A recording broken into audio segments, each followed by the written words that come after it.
Alors à la fin du 19e siècle, les enjeux touristiques et économiques de Lausanne sont vraiment tournés vers le tourisme. Il y a un deuxième segment qui continue à exister aujourd'hui, qui est le segment des cliniques privées, en lien avec le développement de la santé.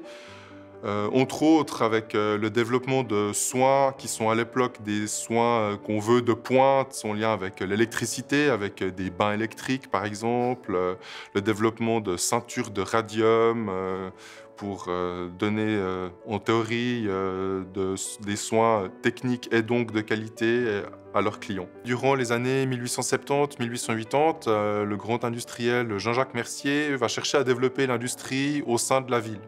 Il va notamment créer le funiculaire Lausanne-Ouchy, avec lequel et dont la construction des gravats va permettre de combler la vallée du Flon et de permettre la mise en place d'une plateforme qu'il vise à être une plateforme industrielle. On a un doublement de la population entre 1890 et 1914. On a un quadruplement durant la même période de la quantité d'employés dans le secteur touristique avec un doublement de l'offre de nuitées. C'est en partie dû à l'essor des moyens de transport et notamment l'ouverture de la ligne du Simplon en 1906.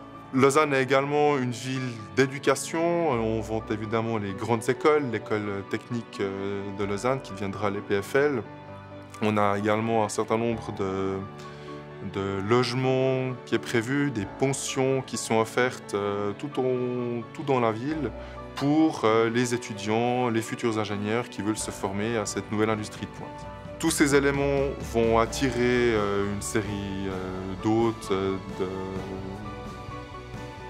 milieux économiques très largement différents, mais des investissements majeurs et un fort développement de la ville, de l'offre immobilière, de l'offre de logement tout au sein de la ville de Lausanne. Lausanne est une ville dynamique, avec un fort développement depuis de nombreuses années.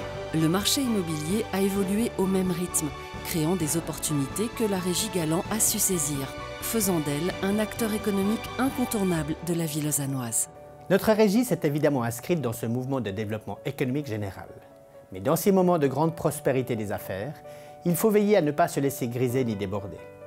Nous avons tenu la barre, affiné et mieux structuré notre organisation. Et nous sommes restés fidèles à la ligne Galland avec un patron visible et disponible. En outre, Galland & Compagnie accorde aujourd'hui encore, et avec détermination, une place particulière au respect et à la loyauté. Et là aussi, cela concerne nos clients et nos collaborateurs. Nous y voyons une des clés du succès et de la durabilité de notre entreprise familiale.